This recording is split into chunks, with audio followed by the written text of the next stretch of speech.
Welcome to a tale woven with threads of danger, desire, and the supernatural. I'm AC Dawn, your narrator and author of Crystal Clear, a paranormal Halloween novella. I plan to release a chapter each day leading up to All Hallows Eve. Keep in mind, this isn't your typical professionally produced audiobook. It's a personal reading and a chance for you to hear the story as it echoes in the mind of its creator. If you're eager to leap ahead and hear the entire tale, you can follow me on my Ream subscription for free and gain instant access to the full recording. But for now, let us take our first steps into a world where ancient evil stirs and the fate of humanity hangs in the balance.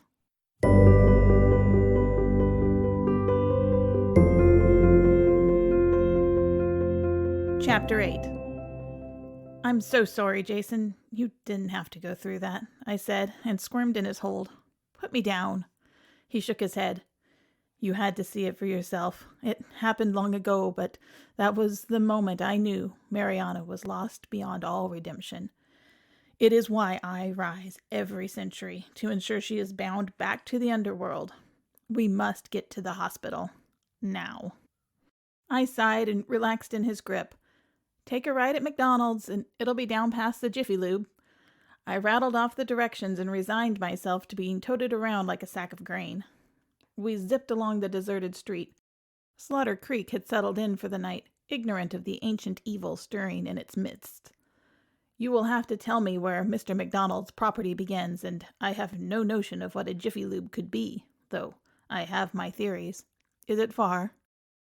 He looked around, taking in the scenery that moved like a blur past us. I giggled, though. It was the most inappropriate of times.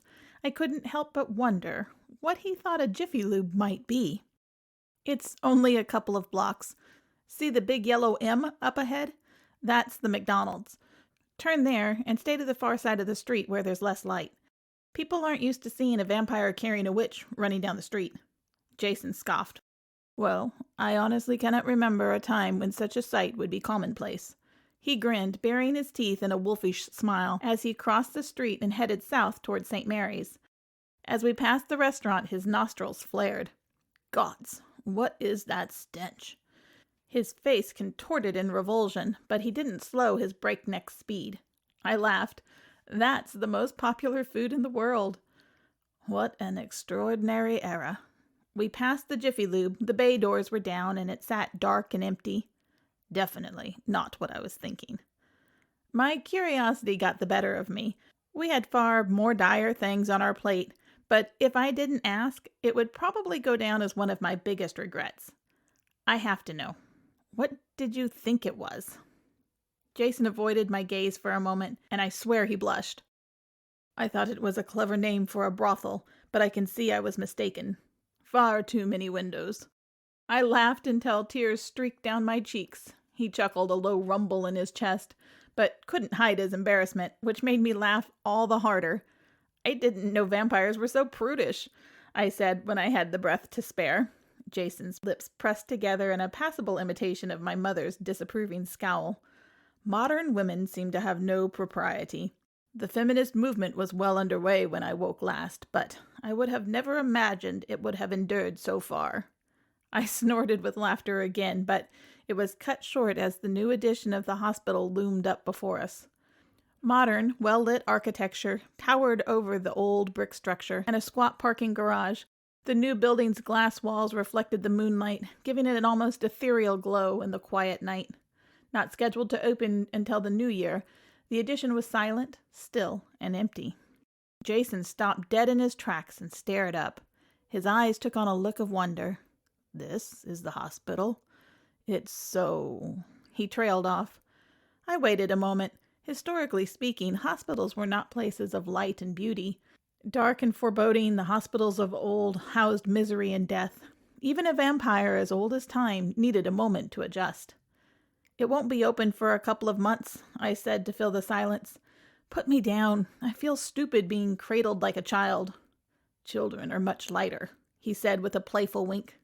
I elbowed him in the side as he put me down, but it was like elbowing a brick wall. My retort died on my lips as his cool hand cupped my cheek. Our eyes locked, and my stomach did a free fall.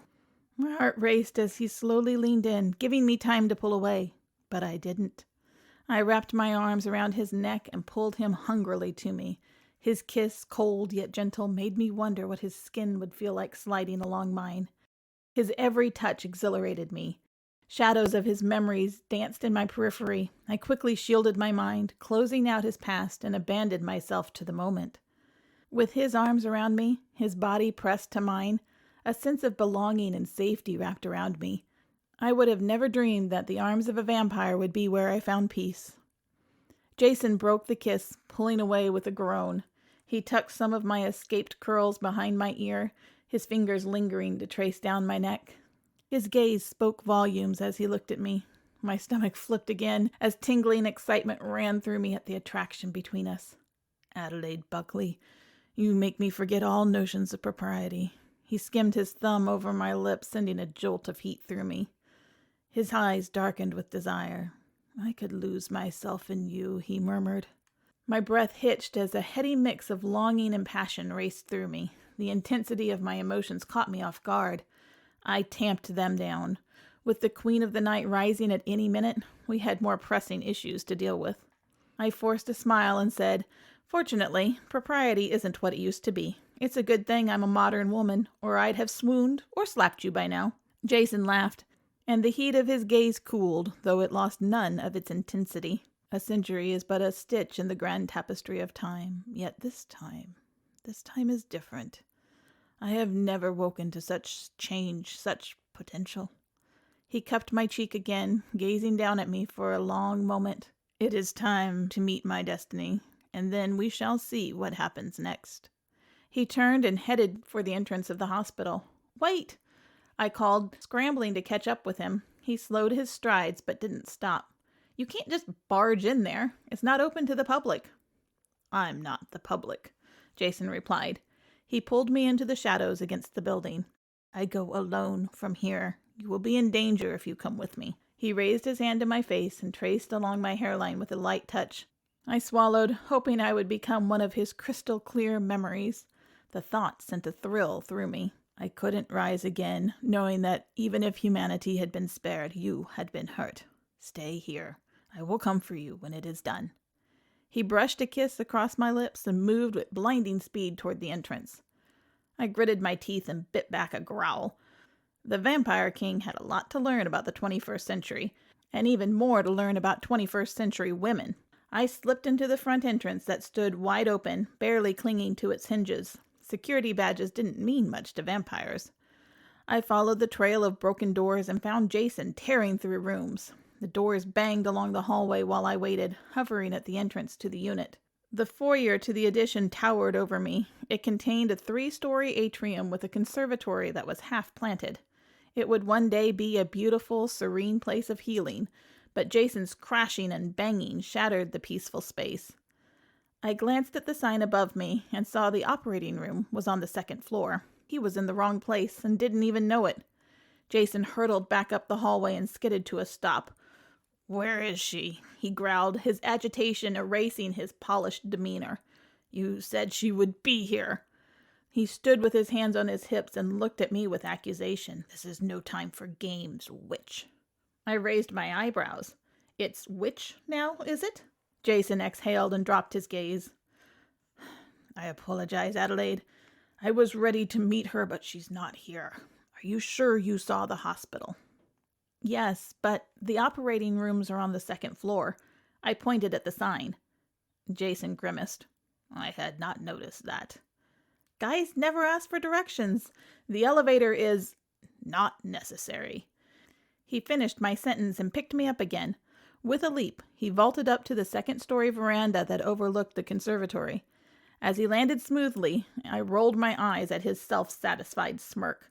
I pushed away from him the second he put me down. "Enough with the jumping and the picking me up." Jason paused. "I like holding you. You feel good in my arms." That caused my stomach to do a delicious little flip, and I blushed. "We're saving the world here. Can you try to focus?" I couldn't meet his gaze. A rumble like thunder sounded in the distance and called our attention back to our objective.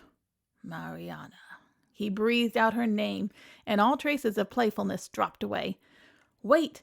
I grabbed his arm before he sped away. My first vision was of an operating room, but then I saw Mariana coming through a portal in the morgue. Jason raked his fingers through his hair in apparent exasperation.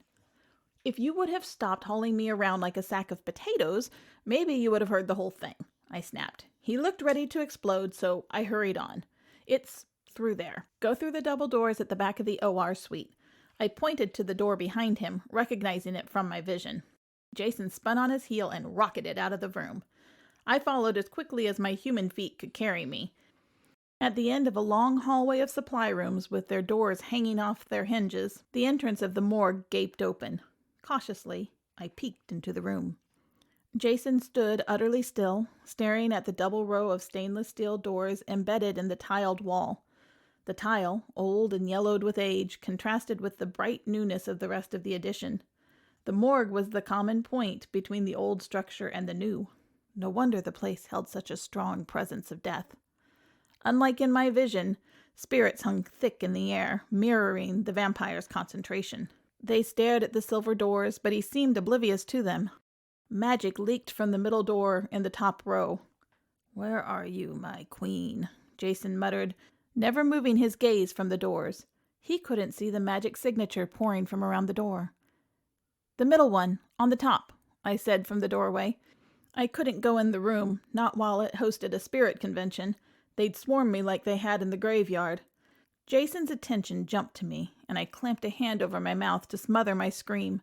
His bedroom brown eyes had changed to hard obsidian voids. The angles in his face stood out in the fluorescent light, chasing away all his humanity and leaving behind a ghastly, pale visage. He bared his fangs at me, and for a moment I wasn't sure he knew me. He blinked, and some of the savagery left his face. "Go away, Adelaide. She draws near."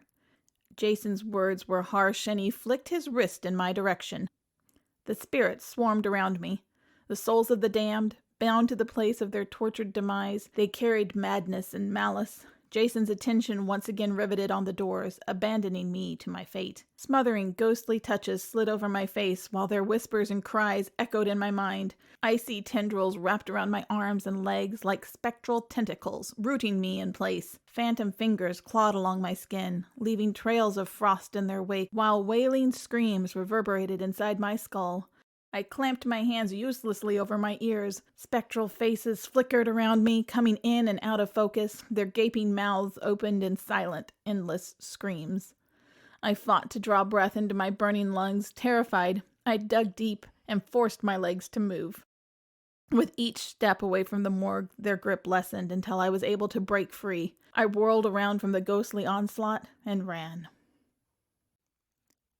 Thanks so much for listening. As the shadows grow longer and Halloween draws closer, we will continue to unravel this tale of danger and desire. If you can't wait for tomorrow's chapter, you can follow me on my Ream subscription for free and unlock the full story right now. But if you prefer the suspense of waiting, join me again tomorrow for the next chapter. Until then, remember, the fate of humanity and a single heart hangs in the balance. Tomorrow, we venture further into the darkness.